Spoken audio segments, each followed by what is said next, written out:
রাসূল আরবি সাল্লাল্লাহু আলাইহি ওয়াসাল্লাম দুনিয়ার জমিন থেকে রব্বুল আলামিনের অনুমতিক্রমে বাইতুল হারাম থেকে বাইতুল মুকাদ্দাস সমস্ত নবী রাসূলগণকে নিয়ে তিনি ইমামতি করলেন।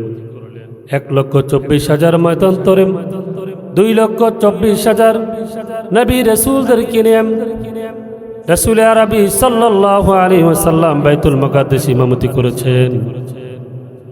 যে ইমামতি করেছেন সেই নামাজের ইমাম হচ্ছেন রাহমাতুল লিল আলামিন মুহাম্মদ রাসূলুল্লাহ সাল্লাল্লাহু আলাইহি ওয়াসাল্লাম। এটা কি আমাদের এই কালীবাজার মসজিদের বা আজকে যে আমরা এশার নামাজ পড়েছি এমন ইমামতি? যেই নামাজের স্বয়ং রাসূল আরবি সাল্লাল্লাহু আলাইহি ওয়াসাল্লাম ইমামতি করেছেন, বলি সুবহানাল্লাহ। আর তার পিছন মুক্তাদি হচ্ছে নবী রাসূলগণ। রাসূল আরবি সাল্লাল্লাহু আলাইহি ওয়াসাল্লাম বাইতুল মুকাদ্দাস থেকে প্রথম আসমান, দ্বিতীয় আসমান, তৃতীয় আসমান, চতুর্থ আসমান, পঞ্চম আসমান, ষষ্ঠ আসমান, সপ্তম আসমানে এভাবে পদার্পণ করেন। প্রথম আসমানে হযরত আদম আলাইহিস সালামের সাথে সাক্ষাৎ, দ্বিতীয় আসমান হযরত ঈসা আলাইহিস সালাম, ইয়াহইয়া আলাইহিস সালামের সাথে সাক্ষাৎ, তৃতীয় আসমানে হযরত ইউসুফ আলাইহিস সালামের সাথে সাক্ষাৎ করেন, চতুর্থ আসমানে হযরত ইদ্রিস আলাইহিস সালামের সাথে সাক্ষাৎ করেন, পঞ্চম আসমানে হযরত হারুন আলাইহিস সালামের সাথে সাক্ষাৎ করেন, ষষ্ঠ আসমানে হযরত মুসা আলাইহিস সালামের সাথে সাক্ষাৎ করেন, সপ্তম আসমানে আমাদের জাতির পিতা হযরত ইব্রাহিম আলাইহিস সালামের সাথে সাক্ষাৎ করেন আল্লাহ রাসূল সাল্লাল্লাহু আলাইহি ওয়াসাল্লাম। সাত আসমানে সাত জমিন পাড়ি দিলেন। সর্বপ্রথম রাসূল আকরাম সাল্লাল্লাহু আলাইহি ওয়াসাল্লাম যখন প্রথম আসমানে গেলেন, আমাদের আদি পিতা হযরত আদম আলাইহিস সালাম সাথে সাক্ষাৎ হলো। যখন প্রথম আসমানে দেখা হলো, ভিতর থেকে দারোয়ান বলতেছে, কে? জিবরাইল আলাইহিস সালাম বললেন, আমি জিবরাইল। দারোয়ান বলল, সাথে কে? বলেন, মুহাম্মদ রাসূলুল্লাহ সাল্লাল্লাহু আলাইহি ওয়াসাল্লাম। হযরত নবী করিম সাল্লাল্লাহু আলাইহি ওয়াসাল্লাম হযরত আদম আলাইহিস সালাম সাক্ষাৎ করলেন। আদম আলাইহিস সালামের সাথে সাক্ষাৎ করলেন। হাদিস শরীফে এসেছে, রাসূল আকরাম সাল্লাল্লাহু আলাইহি ওয়াসাল্লাম বললেন, আসহাবুল ইয়ামিন, আসহাবুল শিমাল। আলমে বারজা হযরত আদম আলাইহিস সালাম তিনি ডান পাশে তাকালেন, যে মানুষদেরকে দেখলেন আসহাবুল ইয়ামিন অর্থাৎ ডানপন্থী যারা, তারা হচ্ছে জান্নাতি, আর আসহাবুল শিমাল তারা হচ্ছে জাহান্নামী। হযরত আদম আলাইহিস সালাম ডান দিকে যখন তার উম্মতের দিকে তাকান, মানুষদের দিকে তাকান, তিনি অনেক হাস্যোজ্জ্বল, তার চেহারা আনন্দ উৎফুল্ল। আর যখন তিনি বাম দিকে তাকান, তার চেহারাটা কান্নায় ভেঙে পড়ে মলিন হয়ে যায়। রাসূল আরবি সাল্লাল্লাহু আলাইহি ওয়াসাল্লাম বললেন, আদম সাফিউল্লাহ, আপনি যখন ডান দিকে তাকান আপনার মনটা অনেক আনন্দ হয়, আপনার ফুরফুরে মেজাজ। আর যখন আপনি বাম দিকে তাকান আপনার মনটা খারাপ হয়ে যায়। তার কারণ কি? হযরত আদম আলাইহিস সালাম বললেন, আমার ডান পাশে যারা আছে তারা হচ্ছে আসহাবুল ইয়ামিন। বলি সুবহানাল্লাহ।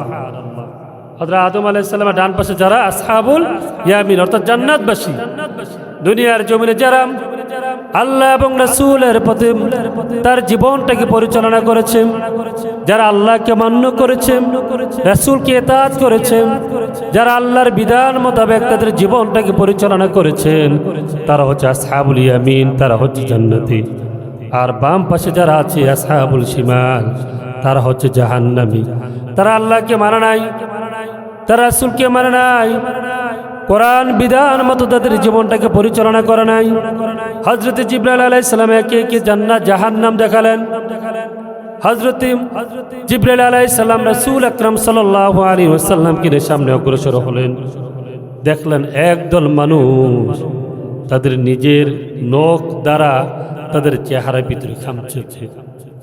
তামার নখ, নখগুলি অনেক বড় বড়, আর এগুলো হচ্ছে তামার নখ। তামার নখ এটা শক্ত না নরম? কথা বলে সবাই। তামা এটা কি শক্ত না নরম? কথা বলে না, শক্ত না নরম? রাসূল আরবি সাল্লাল্লাহু আলাইহি ওয়াসাল্লাম বললেন, জাহান্নাম পরিদর্শন করতে গিয়ে দেখলেন একদল মানুষ যাদের নখগুলি অনেক বড়, তামার নখ, তাদের এই চেহারা, এই নখ দিয়ে তাদের চেহারা খামচায় রক্তাক্ত করে ফেলেছে। রাসূল আরবি সাল্লাল্লাহু আলাইহি ওয়াসাল্লাম হযরত জিবরাইল আলাইহিস সালাম জিজ্ঞেস করলেন, ইয়া জিবরাইল, এরা কারা? তারা নিজেদের চেহারার ভিতরে তাদের নিজেদের নখ দিয়ে খামচায়, কারণটা কি? হযরত জিবরাইল আলাইহিস সালাম বলে, ইয়া রাসূলুল্লাহ, ইয়া হাবিবাল্লাহ, এরা হচ্ছে আপনার ওই সমস্ত উম্মত যারা দুনিয়ার জমিনে গীবত করত, পরনিন্দা করত, সমালোচনা করত। আল্লাহ রাব্বুল আলামিন তাদেরকে আজকে শাস্তি স্বরূপ এমন শাস্তি দেওয়া হচ্ছে। বলো না নাউযুবিল্লাহ। তাহলে দুনিয়ার জমিনে যারা গীবত করে, সমালোচনা করে, পরনিন্দা করে, কিয়ামতের ময়দানে, হাশরের ময়দানে তাদের নিজের তামার নখ দিয়ে তাদের চেহারা খামচিয়ে রক্তাক্ত করে ফেলবেন। বলো না নাউযুবিল্লাহ। আরো জোরে বলে নাউযুবিল্লাহ। রাসূল আরবি সাল্লাল্লাহু আলাইহি ওয়াসাল্লাম আবার সামনে দিকে অগ্রসর হলেন। দেখলেন একদল মানুষ যারা রক্তের নদীর ভিতরে হাবুডুবু খাচ্ছে, রক্তের দরিয়া হাবুডুবু খাচ্ছে, রক্তাক্ত। আমাদের পুকুর দেখবেন, সাগর, নদী, এটা হচ্ছে পানি। হাশর ময়দানে এক শ্রেণীর মানুষ আছে যারা রক্তের দরিয়া হাবুডুবু খাবে, রক্তের সাগর, সেখানে হাবুডুবু খাবে। তারা বাঁচার জন্য অনেক কাকুতি মিনতি করবে। قال رسول الله صلى الله عليه وسلم, রাসূল আরবি সাল্লাল্লাহু আলাইহি ওয়াসাল্লাম হযরত জিবরাইল আলাইহিস সালামকে প্রশ্ন করলেন, হে জিবরাইল, এরা আবার কোন দল যারা রক্তের দরিয়ায় হাবুডুবু খাচ্ছে? জিবরাইল আলাইহিস সালাম বলেন, ইয়া রাসূলুল্লাহ, ইয়া হাবিবাল্লাহ, এরা হচ্ছে আপনার ওই সমস্ত উম্মত যারা দুনিয়ার জমিনে সুদের ব্যবসা করেছে। বলেন নাউযুবিল্লাহ। যারা দুনিয়ার জমিনে সুদের ব্যবসা করেছে, চক্রবৃদ্ধি হারে সুদ নিয়েছে, কিয়ামতের ময়দানে রব্বুল আলামিন তাদেরকে রক্তের দরিয়ে হাবুডুবু খাওয়া। অন্য এক হাদিস আসছে, বুখারী শরীফের হাদিস, দুনিয়ার জমিনে যারা সুদের ব্যবসা করেছে, মেরাজের ঘটনা বর্ণনা করতে গিয়ে রাসূল আরবি সাল্লাল্লাহু আলাইহি ওয়াসাল্লাম বলেন, যারা দুনিয়ার জমিনে সুদের ব্যবসা করেছে। কিসের ব্যবসা? কথা বলে না, কিসের ব্যবসা? সুদ শব্দটা কি আজকে নতুন শুনছেন নাকি? এদিকে আসেনি? আপনাদের এলাকায় আসেনি সুদের ব্যবসা? বাংলাদেশের ভিতরে এমন কোনো জায়গা নাই, এটা মরণ ব্যাধি, এটা ক্যান্সারে আক্রান্ত হয়ে গিয়েছে, এমন একটা বাড়ি নাই যে সুদের ব্যবসা চলে না। ঠিক কিনা বলেন? রাসূল আরবি সাল্লাল্লাহু আলাইহি ওয়াসাল্লাম বলেছেন, হাশর ময়দানে আল্লাহ রাসূল সাল্লাল্লাহু আলাইহি ওয়াসাল্লাম জাহান্নাম দেখতে গিয়ে বললেন, দেখলেন একদল মানুষ, তাদের পেট ঘরের ন্যায় অনেক বিশাল আকৃতির, পেটটা অনেক বড়, ঘরের ন্যায় আকৃতি। قال رسول الله صلى الله عليه وسلم, রাসূল আরবি সাল্লাল্লাহু আলাইহি ওয়াসাল্লাম বললেন, মান হাউলা ইয়া জিবরাইল। আল্লাহ রাসূল সাল্লাল্লাহু আলাইহি ওয়াসাল্লাম বললেন, মান হাউলা ইয়া জিবরাইল, এরা কারা যাদের পেট ঘরের ন্যায় বিশাল, তাদের পেটের ভিতরে বিষাক্ত সাপ, পেটের ভিতরে বিষাক্ত সাপ এভাবে ছবল ধরে আছে, বাহির থেকে স্পষ্ট বোঝা যায়। আর লোকেরা সামনে দিয়ে দেখতে যায় আর বলা বলি করতে লাগলো, এরা ওই সমস্ত লোক যারা দুনিয়ার জমিনে সুদের ব্যবসা করেছে। বলো না নাউযুবিল্লাহ। আরো জোরে বলে নাউযুবিল্লাহ। তাহলে যারা সুদের ব্যবসা করেছে, অনেক বর্ণনা আছে, তাদের পেট গড়ের ন্যায় আকৃতি বিশাল থাকবে আর পেটের ভিতরে বিষাক্ত সাপ এভাবে ছোবল মেরে থাকবে, তাদেরকে ছোবল মেরতে থাকবে। লোকেরা দেখেই বুঝতে পারে লোকটা দুনিয়ার জমিনে সুদের ব্যবসা করেছে। সম্মানিত হাজিরিন, রাসূল আকরাম সাল্লাল্লাহু আলাইহি ওয়াসাল্লাম তারপর কিছু সামনে এগিয়ে দেখলেন কিছু মানুষ একটা চুলার অগ্নিকাণ্ড, আগুনের স্ফুলিঙ্গ, সেখানে নারী এবং পুরুষ তারা উলঙ্গ অবস্থায় ঘুরপাক খাইতেছে। একটা আগুন স্ফুলিঙ্গ, এখানে নারী এবং পুরুষ অর্ধ উলঙ্গ অবস্থায় তারা এই আগুনের চতুর্দিক দিয়ে তারা আগুন করতেছে, ঘুরতেছে। আল্লাহ রাসূল সাল্লাল্লাহু আলাইহি ওয়াসাল্লাম বললেন, মান হাউলা ইয়া জিবরাইল, হে জিবরাইল, এরা আবার কোন দল? যারা অর্ধনগ্ন হয়ে তারা এই আগুনের চতুর্পাশে ঘুরপাক করতেছে।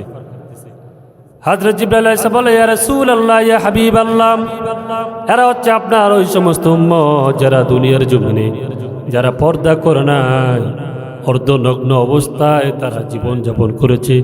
রব্বুল আলামিন তাদের শাস্তি স্বরূপ আজকে তাদেরকে এই অবস্থায় করে রেখেছে। দুনিয়ার জমিনে যারা পর্দা করে নাই, যেই সমস্ত নারীরা, যেই সমস্ত মেয়েরা অর্ধনগ্ন অবস্থায় তারা জীবন যাপন করেছে, তারা স্ট্যান্ডার্ড ডিজিটাল আধুনিকায়নভাবে চলাফেরা করেছে, আল্লাহ রাব্বুল আলামিন হাশর ময়দান ওই দিন ওই জাহান্নামে তাদেরকে এভাবে রাখা হবে। সম্মানিত হাজিরিন, রাসূল আকরাম সাল্লাল্লাহু আলাইহি ওয়াসাল্লাম তিনি জান্নাত দেখলেন, জাহান্নাম দেখলেন। এভাবে করে প্রথম আসমান, দ্বিতীয় আসমান, তৃতীয় আসমান, এভাবে সপ্তম আকাশে যখন তিনি গেলেন সিদরাতুল মুনতাহা, সপ্তম আকাশ পরে সিদরাতুল মুনতাহা গেলেন। সিদরাতুল মুনতাহা হচ্ছে, সিদরাত মানে হচ্ছে একটা বড়ই বৃক্ষ, আর মুনতাহা মানে হচ্ছে শেষ সীমানা, শেষ সীমানা অর্থাৎ পৃথিবীর শেষ সীমানা। আর সিদরাতুল অর্থ হচ্ছে বড়ই গাছ, বড়ই বৃক্ষ। তো ওই বড়ই বৃক্ষ গাছ প্রত্যেকটা পাতা একটা হাতির কানের মতন। হাতি দেখছেন না আপনারা? হাতি চিনেন না? হাতির কানের যে অবস্থা এভাবে উপলক্ষ করেছেন, উদাহরণ দিয়েছেন হাতির কানের ন্যায় বড়ই গাছের একটা পাতা। আজরাইল আলাইহিস সালামের সাথে সাক্ষাৎ রাসূল আকরাম সাল্লাল্লাহু আলাইহি ওয়াসাল্লাম, রাসূল আরবি সাল্লাল্লাহু আলাইহি ওয়াসাল্লাম আজরাইলকে প্রশ্ন করলেন, হে আজরাইল, আপনি দুনিয়ার জমিনে এত মানুষ, lakh lakh crore crore million billion trillion মানুষ, আপনি কিভাবে মানুষদেরকে জান কবজ করেন? কিভাবে জান কবজ করেন? আল্লাহ রাসূল সাল্লাল্লাহু আলাইহি সাল্লাম আজরাইলকে প্রশ্ন করেছেন। আচ্ছা দেখেন, আমাদের এখানে মনে করি পদুয়াবার, এখানে যে লোকটা মারা গিয়েছে একই দিনে একই সময়, আবার দেখা গেছে কুমিল্লা সদর লোক মারা গিয়েছে, আবার ঢাকাও মারা গিয়েছে, আবার বিভিন্ন দেশও মারা যায় কিনা বলেন তো? একটা মনে প্রশ্ন থাকতে পারে না, আজরাইল কি একই সময় এত জায়গা যায় কিভাবে? এটা মনের ভিতরে একটা প্রশ্ন আসে না যে আজরাইল হচ্ছে কয়জন? একজন। তাহলে জান কবজ করে কত হাজার হাজার মানুষ একই সময় তিনি জান কবজ করে, তাহলে মনের ভিতরে একটা প্রশ্ন আসে না? রাসূল আরবি সাল্লাল্লাহু আলাইহি ওয়াসাল্লাম প্রশ্ন করলেন আজরাইলকে, হে আজরাইল, আপনি একই সময় মানুষদেরকে কিভাবে জান কবজ করেন? আল্লাহ রাসূল জানতে চেয়েছেন। হযরত আজরাইল আলাইহিস সালাম বললেন, ইয়া রাসূলুল্লাহ, ইয়া হাবিবাল্লাহ, তামাম পৃথিবীর মানুষগুলি আমার নিকট একটা থালার ন্যায়, একটা প্লেটের ভিতরে। মুহাদ্দিসিনে কেরাম উপমা দিতে গিয়ে বুঝিয়েছেন, একটা প্লেটের ভিতরে যদি পিঁপড়া থাকে, কতগুলি পিঁপড়া থাকে, তাহলে গণনা করা কি সম্ভব? আজরাইল বললেন, দুনিয়ার মানুষ যত আছে সকলে আমার একটা থালার ন্যায়, হাতের পাতিলে নেয়। আমি কোন মানুষটাকে কিভাবে জান কবজ করব, এগুলি সব আমি এখান থেকে এটা করতে পারি। আল্লাহ রাব্বুল আলামিন আমাকে সে পাওয়ার, সে শক্তি দিয়েছেন, বলি সুবহানাল্লাহ। অনেক বর্ণনা আসছে আজরাইল আলাইহিস সালাম, মানুষ, প্রত্যেকটা মানুষ আল্লাহ তাআলা রিজিক দিয়ে পাঠান। কি দিয়ে পাঠান? রিজিকের পরিমাণ শেষ, তার হায়াতের পরিমাণও শেষ। এই কারণে ওলিয়া উলিয়ারা, হক্কানি ওলামায়ে কেরাম তারা বলেছেন যে খাবার খাওয়ার সময় তোমরা পরিমাণ মতো খাবার খাও, বেশি পরিমাণে খাবার খাবে না। কারণ প্রত্যেকটা মানুষের আল্লাহ তাআলা রিজিক দিয়ে পাঠিয়েছেন, তার রিজিক শেষ, তার হায়াতের পরিমাণও শেষ। আজরাইল বললেন, প্রত্যেকটা মানুষের শাজরাতুল ইয়াকিন, শাজারাতুল ইয়াকিন, প্রত্যেকটা মানুষের আয়ুটা, তার নাম, তার ঠিকানা প্রত্যেকটা পাতায় পাতায় লিপিবদ্ধ করা আছে। আজরাইল শাজারাতুল ইয়াকিন এটা নাম দেওয়া হয়েছে। প্রত্যেকটা পাতায় প্রত্যেকটা মানুষের নাম, ঠিকানা বিস্তারিত লেখা আছে। যখন লোকটার হায়াতের পরিমাণ কমে যায়, লোকটার হায়াত শেষ হয়ে যায়, তখন পাতাটাও হলুদ বর্ণের হয়ে যায়। কোন বর্ণের? হলুদ বর্ণের। কোন বর্ণের? হলুদ বর্ণের। আজরাইল আলাইহিস সালাম বলে, ইয়া রাসূলুল্লাহ, ইয়া হাবিবাল্লাহ, লোকটারে যেই দিন জান কবজ করা হবে, যেই দিন তার হায়াতের বেলা শেষ হয়ে যাবে, ওই হলুদ গাছ পাতাটা ঝরে যায়। হলুদ হইতে হইতে একটা সময় গাছ থেকে কি হয়ে যায়, পাতাটা ঝরে যায়। আমাদের দেশে দেখবেন, আমাদের দেশে দেখবেন আপনার একটা গাছের পাতা যখন মরে যায়, তখন দেখবেন বাতাস আসলে আস্তে আস্তে পাতাটা কি হয়ে যায়, নিচে পড়ে যায়। আজরাইল আলাইহিস সালাম বুঝাতে চাইছেন, প্রত্যেকটা মানুষের তার হায়াতের পরিমাণ ওই গাছের পাতাটিকে লেখা থাকে। যখন তার হায়াতের পরিমাণটা শেষ হয়ে যায়, পাতাটা হলুদ বর্ণ হয়। যেদিন হায়াত শেষ, সেদিন গাছের পাতাটাও ঝরে যায়। এভাবে আমি মানুষদেরকে কি করি, রূহটা কবজ করে নিই। রাসূল আরবি সাল্লাল্লাহু আলাইহি ওয়াসাল্লাম বলেছেন, আজরাইলকে প্রশ্ন করলেন, আপনি কিভাবে রূহ কবজ করেন? আপনি যখন রূহটা কবজ করেন তখন আমার উম্মতরা কেমন কষ্ট অনুভব করবে? আজরাইলকে আল্লাহ রাসূল প্রশ্ন করলেন। হযরত আজরাইল বলে, ইয়া রাসূলুল্লাহ, ইয়া হাবিবাল্লাহ, আল্লাহ পাকের একজন নবী হযরত ইদ্রিস আলাইহিস সালাম। নবীর নাম কি? পিছনে বাইরে বলেন, নবীর নাম কি? খুব মনোযোগ সহকারে। হযরত ইদ্রিস আলাইহিস সালাম আজরাইলকে প্রশ্ন করলেন যে আমার বড় শখ জেগেছে, মানুষ যে মৃত্যুবরণ হয় এটা কেমন কষ্ট অনুভব হয়, আমি নবী এটা দেখতে চাই।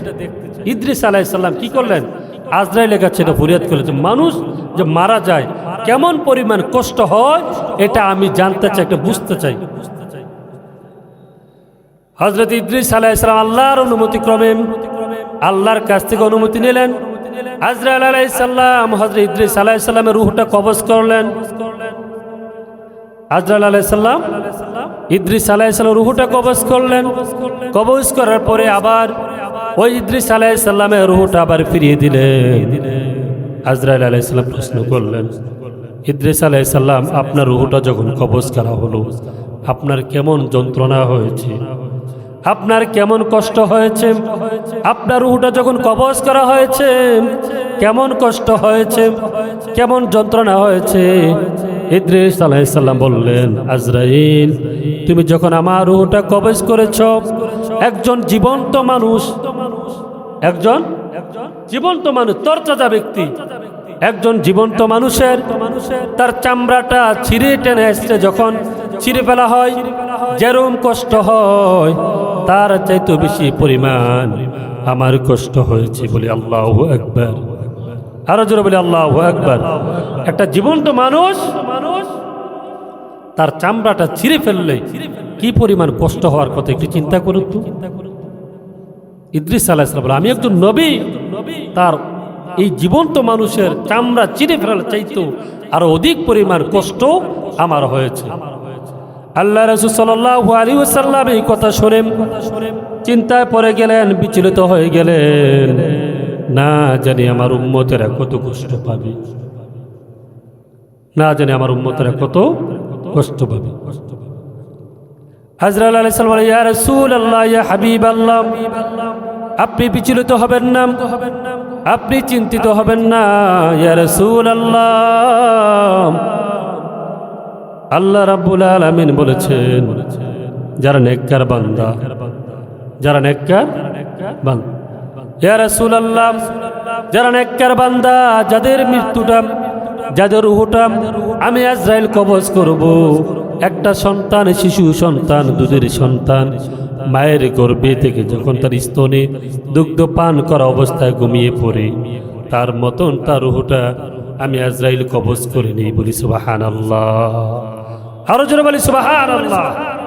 একটা শিশু সন্তান তার মায়ের স্তন থেকে দুগ্ধ পান করে করতে করতে যখন সন্তানটা ঘুমিয়ে পড়ে, একজন নেককার আবদান সালেহান আল্লাহর প্রিয় মাহবুব বান্দাদেরকে ঠিক সেভাবেই জানটা কবজ করা হবে। বলি সুবহানাল্লাহ। এই রব্বুল আলামিন পবিত্র কোরআন কারীমে 30তম পারা বলেছেন, ইয়া আইয়াতুহান নাফসুল মুতমাইন্নাহ ইরজিই ইলা রাব্বিকি রাদিয়াতাম মারদিয়্যা ফাদখুলি ফি ইবাদি ওয়াদখুলি জান্নাতি। এখন নেককার আবদান সলেহান বান্দার কবরটা এভাবে যে হে পবিত্র আত্মা আল্লাহর হুকুমে তুমি বের হয়ে আসো, ফাদখুলি ফি ইবাদি ওয়াদখুলি জান্নাতি, তুমি বের হয়ে আসো, তুমি জান্নাতে বসবাস করো।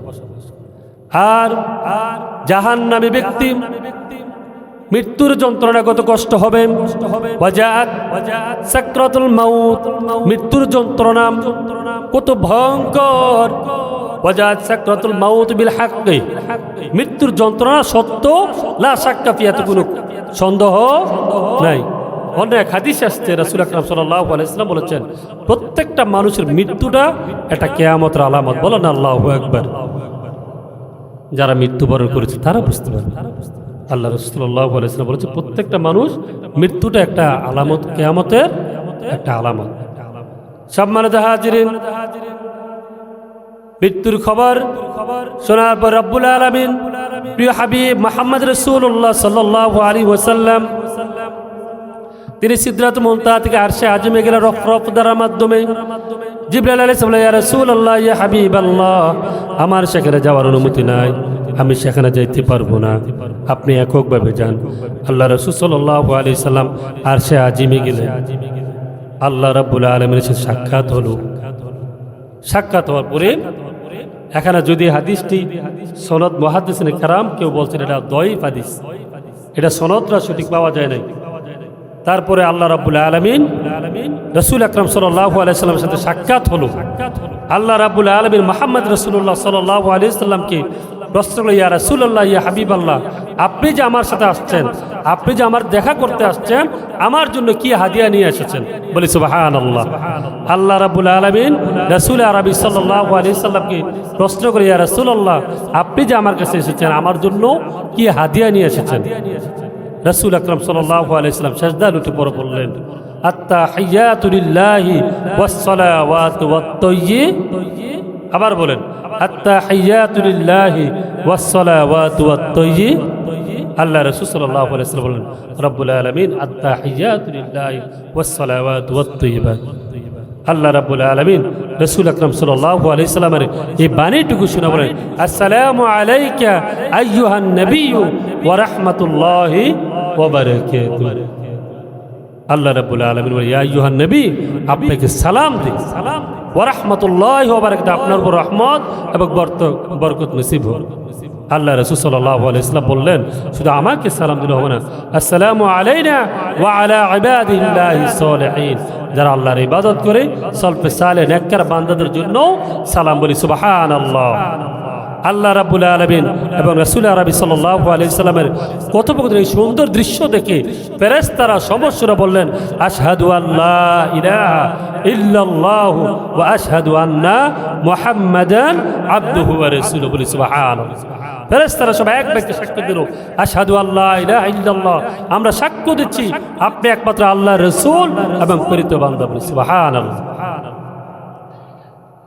হাদিস শরীফ এসেছে, মুহাদ্দিসিনে কেরাম বলছেন এটা মেরাজ ও রজনীতে এই তাশাহুদ রব্বুল আলামিন আল্লাহ রাসূলকে দিয়েছেন হাত্তাল কিয়ামত, যতদিন পর্যন্ত নামাজ পড়বে এটার উপমা হিসাবে রেখে দিয়েছেন।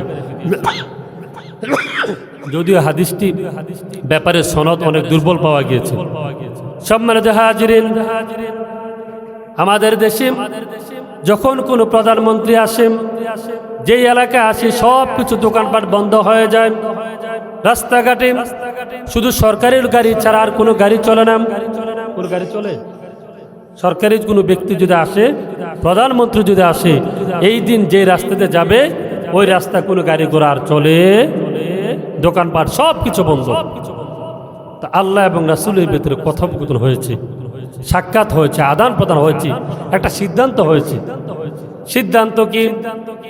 রব্বুল আলামিন আল্লাহ রাসূল সাল্লাল্লাহু আলাইহি ওয়াসাল্লামের সাথে কথাবার্তা বলার পরে তিনটি বিষয় হাদিয়া দিয়েছেন। আল্লাহ রাসূলকে তিনটি বিষয় হাদিয়া দিয়েছেন। কয়টি? তিনটি।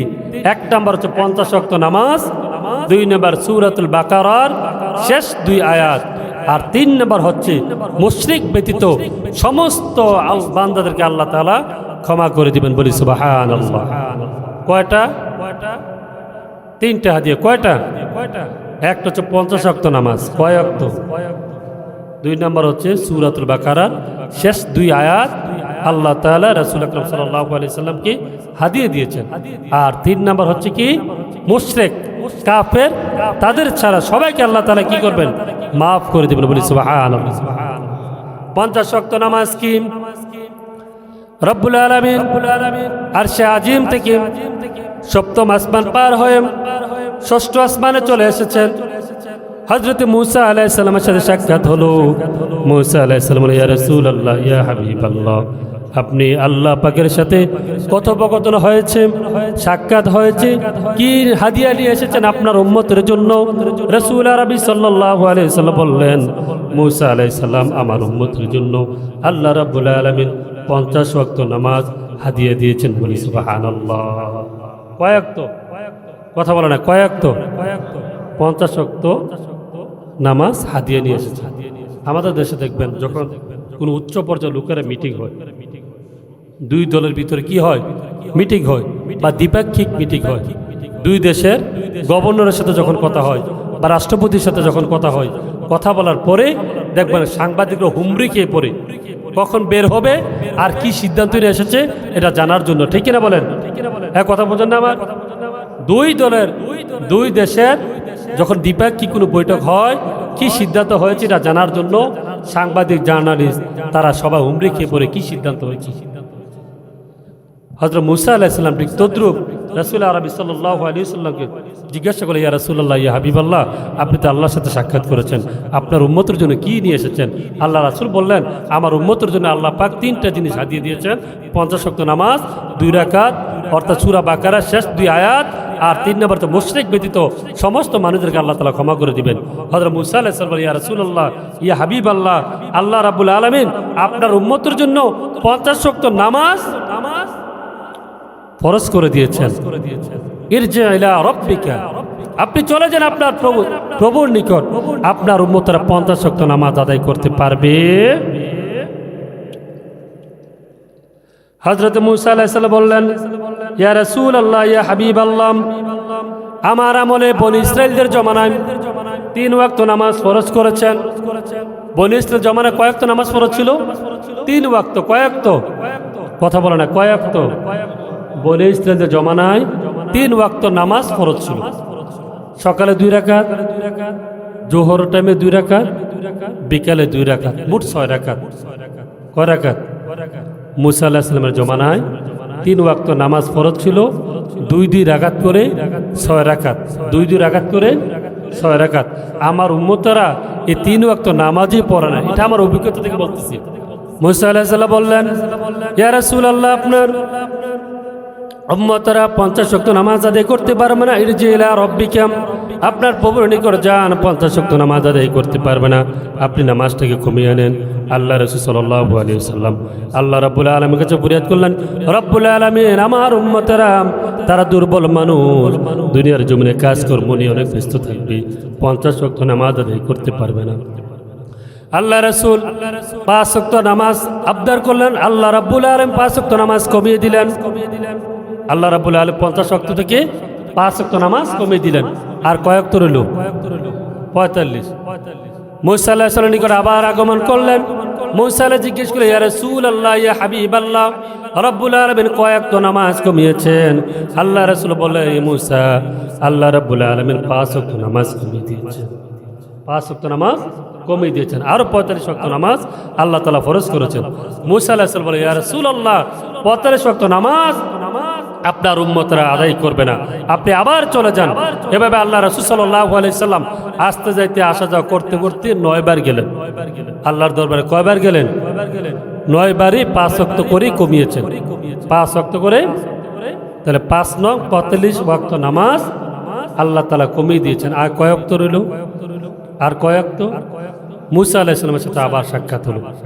মূসা বলে, ইয়া রাসূলুল্লাহ, এখন আপনার উম্মতের জন্য কয় ওয়াক্ত নামাজ ফরজ করেছেন? আল্লাহ রাসূল বলেন, 5 ওয়াক্ত নামাজ আল্লাহ তাআলা ফরজ করেছেন। মূসা আলাইহিস সালাম বলে, ইয়া রাসূলুল্লাহ, আপনি আবার যান। আল্লাহ রাসূল সাল্লাল্লাহু আলাইহি সাল্লাম বলে, মূসা, আমি অনেকবার আল্লাহ রাব্বুল আলামিনের দরবারে গেছি, আমার লজ্জা হয়, আমি আর কমাতে পারবো না, আমার উম্মতের জন্য 5 ওয়াক্ত নামাজ যথেষ্ট, তারা 5 ওয়াক্ত নামাজ আদায় করবে। রব্বুল আলামিন বলেন মা ইউবাদদালুল কাউলু, রব্বুল আলামিন বলেন আমি 50 ওয়াক্ত নামাজ আমার বান্দাদের জন্য ফরজ করে দিয়েছি, আমি যেই কথা বলি এটা কোনো পরিবর্তন করি না। ইন্নাকা লা তুখলিফুল মিআদ, আল্লাহ রাব্বুল আলামিন যে ওয়াদা করেন এই ওয়াদা কোনোদিন বরখেলাপ করেন না। এটা কি আমাদের দেশের মানুষের মতন যে টাকা হাওলাত নিলে কালকে দিতেছি, পরের দিন দিতেছি, তারপরে মোবাইলটাই বন্ধ থাকে? ঠিক না বলেন? জবান যে কত রকমের লাড়েছে। এর বর্তমানে জমানা ডিজিটাল জমানা এসে এমন হয়েছে, যদি কপুদু আবার আছে কোটবাড়ি, যদি কোটবাড়ি থেকে বলে যেন কুমিল্লা, এত পরিমাণ মিথ্যা কথা বলে। তা আল্লাহ রাব্বুল আলামিন বলেন আমি যা কথা বলি এটা কোনো পরিবর্তন করে না। ইয়া রাসূলুল্লাহ, ইয়া হাবিবাল্লাহ, আপনার উম্মতের জন্য 5 ওয়াক্ত নামাজ ফরজ করেছি, ঠিক আছে, তবে 5 ওয়াক্ত নামাজ পড়লে যতটুকু পরিমাণ সওয়াব হবে, 50 ওয়াক্ত নামাজ পড়লে যতটুকু পরিমাণ সওয়াব হবে, 5 ওয়াক্ত নামাজ আদায় করলে আমি আল্লাহ রাব্বুল আলামিন আমার বান্দাদের জন্য এই 50 ওয়াক্ত নামাজের সম পরিমাণ সওয়াব তার আমল নামে লিখে দিব। বলি সুবহানাল্লাহ, আরো জোরে বলি সুবহানাল্লাহ। সম্মানিত হাজিরিন, হাদিস শরীফে এসেছে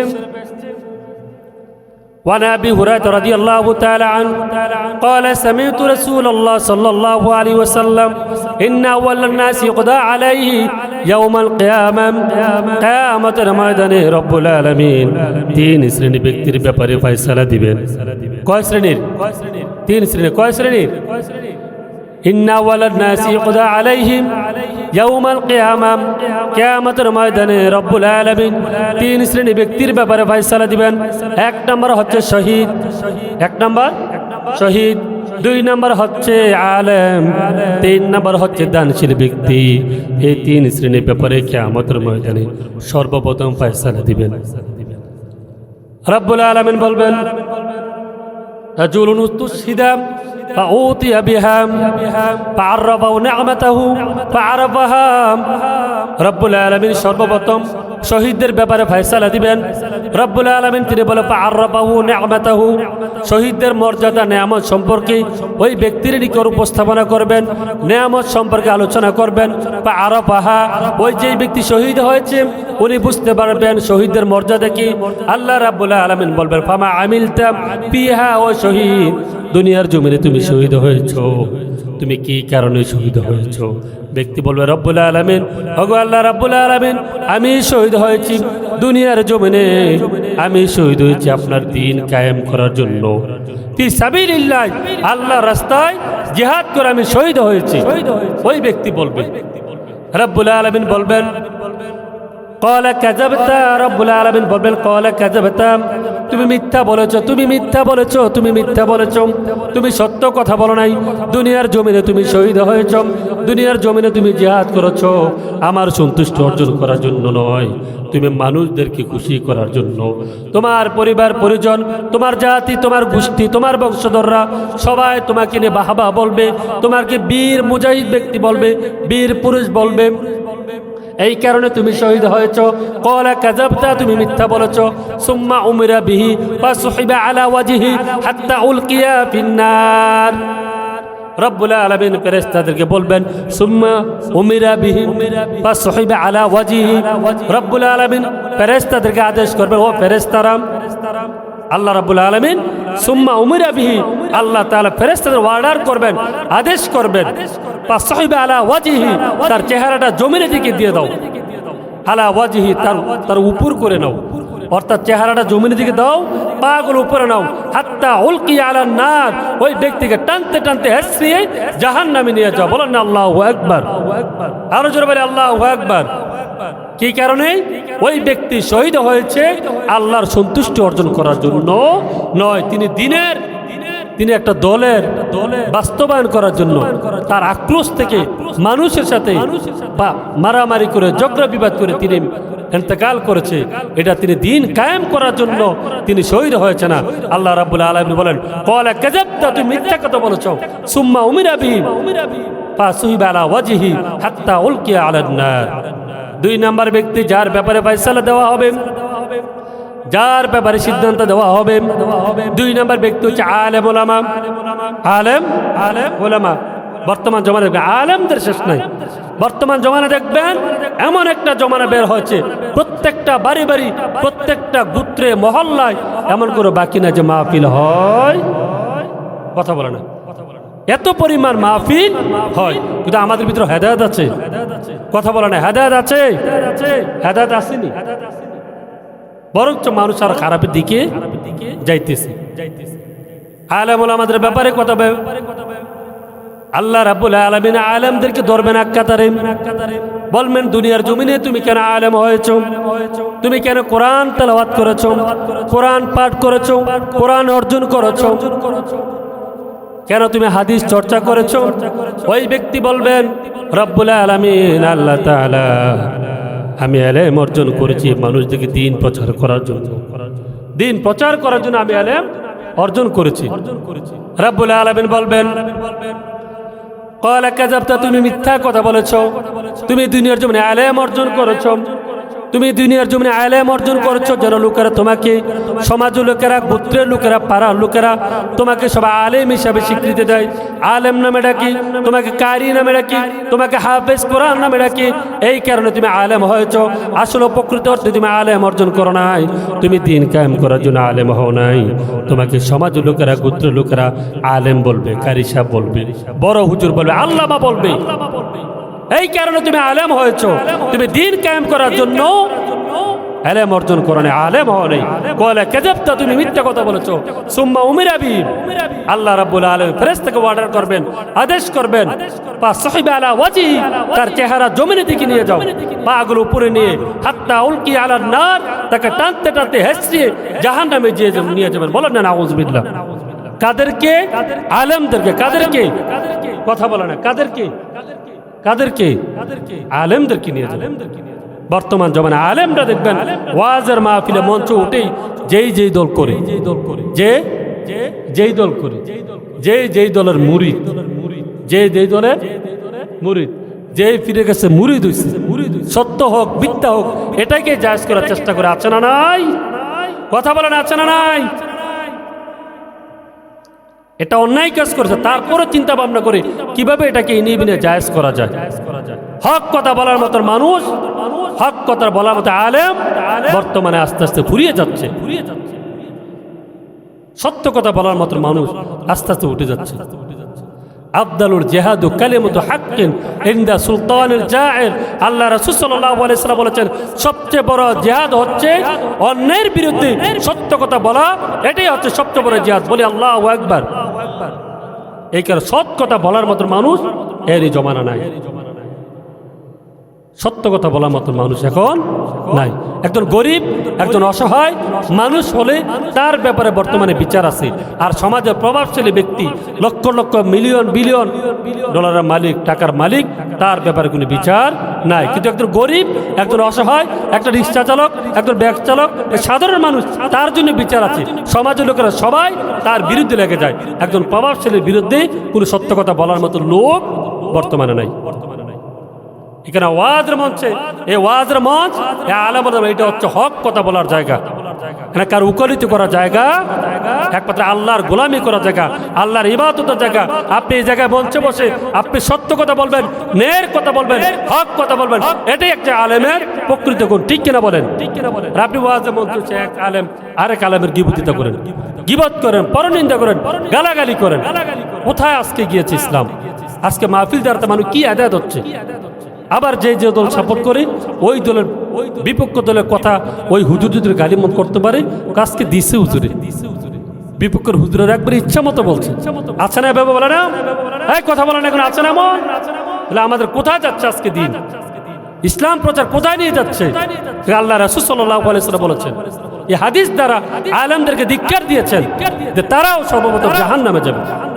যেই ব্যক্তিরা হক কথা বলতে পারে না, সত্য কথা বলতে পারে না, ন্যায়ের কথা বলতে পারে না, আল্লাহ রাব্বুল আলামিন বলেন সুম্মা উমিরা বি, আদেশ করা হবে ফেরেশতাদেরকে, তাকে নিয়ে যাও। আদেশ করা হলো ফাসহিবা আলা ওয়াজহি, তার চেহারা জমিনের দিকে উল্টিয়ে দাও, পা গুলো উপরের দিকে নিয়ে, হাত্তা উলকি আলান নার, তাকে টানতে টানতে জাহান্নামের দিকে নিয়ে যাবে। তুমি আলেম হয়েছো, সত্য কথা বলো নাই। তুমি আলেম হয়েছো, সমাজের লোকেরা তোমার জন্য কারি সাহেব বলে। তুমি আলেম হয়েছো, সমাজের লোকেরা তোমার জন্য আল্লামা বলে, বড় হুজুর বলে, মাওলানা বলে। এই নিয়তে তুমি আলেম হয়েছো, তুমি দিন কায়েম করার জন্য আলেম হও নাই। 3 নাম্বার হচ্ছে ফয়সালা দিবেন রব্বুল আলামিন দানশীল ব্যক্তির ব্যাপারে। দানশীল ব্যক্তির ব্যাপারে আল্লাহ তাআলা কিয়ামতের ময়দানে, হাশর ময়দানে ফয়সালা দিবেন। কি ফয়সালা দিবেন? রাসূল আরবি সাল্লাল্লাহু আলাইহি ওয়াসাল্লাম বলেছেন, যারা দুনিয়ার জমিনে দানশীল, যারা দান করে মানুষকে নাম কামাই করার জন্য, সুনাম অর্জন করার জন্য, নাম কামাই করার জন্য, সুনাম অর্জন করার জন্য, নাম কামাই করার জন্য রব্বুল আলামিন 3 নম্বর ব্যক্তির নামে কি করবেন? ফয়সালা দিবেন। কি ফয়সালা?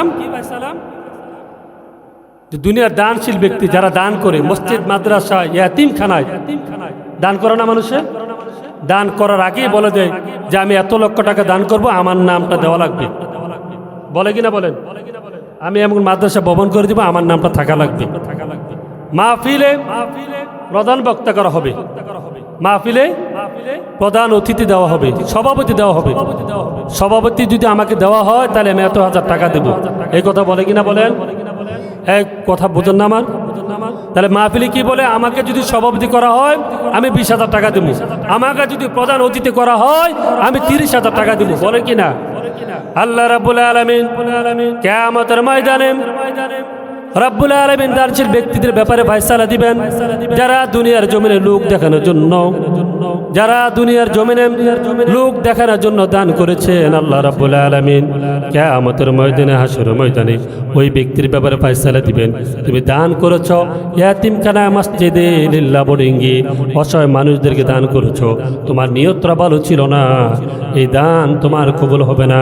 আল্লাহ রাব্বুল আলামিন প্রিয় হাবিব রাসূল আরবি সাল্লাল্লাহু আলাইহি ওয়াসাল্লাম বলেন, সুম্মা উমিরা বিহি, তাকে আদেশ করা হবে, ফাসুহিবা আলা ওয়াজহি, তার চেহারাটা জমিনের দিকে উল্টিয়ে দাও, হাত্তা উলকি আলান নার, তাকে টানতে টানতে ওই ব্যক্তিকে জাহান্নামে নিয়ে যাবে। সম্মানিত হাজিরিন, তার ওই হাদিস থেকে বললাম আমাদের নিয়ত ঠিক থাকতে হবে। নিয়ত যদি খারাপ হয় আপনার আমল ঠিক থাকবে না। আল্লাহ রাসূল সাল্লাল্লাহু আলাইহি ওয়াসাল্লাম বলেছেন, ইন্নাল্লাহা লা ইয়ানজুরু ইলা সুওয়ারিকুম ওয়ালা ইলা আমওয়ালিকুম ওয়ালাকিন ইয়ানজুরু ইলা কুলুবিকুম ওয়া আ'মালিকুম। আল্লাহ রাসূল সাল্লাল্লাহু আলাইহি ওয়াসাল্লাম বলেছেন, ইন্নাল্লাহা, নিশ্চয় আল্লাহ তাআলা, লা ইয়ানজুরু, লক্ষ্য করবেন না, দৃষ্টি দিবেন না, তাকাবেন না, ইলা সুওয়ারিকুম ওয়ালা ইলা আমওয়ালিকুম, কার চেহারা সুন্দর, সোয়ারিকুম, সূরাত, আচার আচরণ, কে লম্বা, কে খাটো, কে সুন্দর, কে কালো, আল্লাহ রাব্বুল আলামিন কিয়ামতের ময়দানে তাদের দিকে তাকাবে না।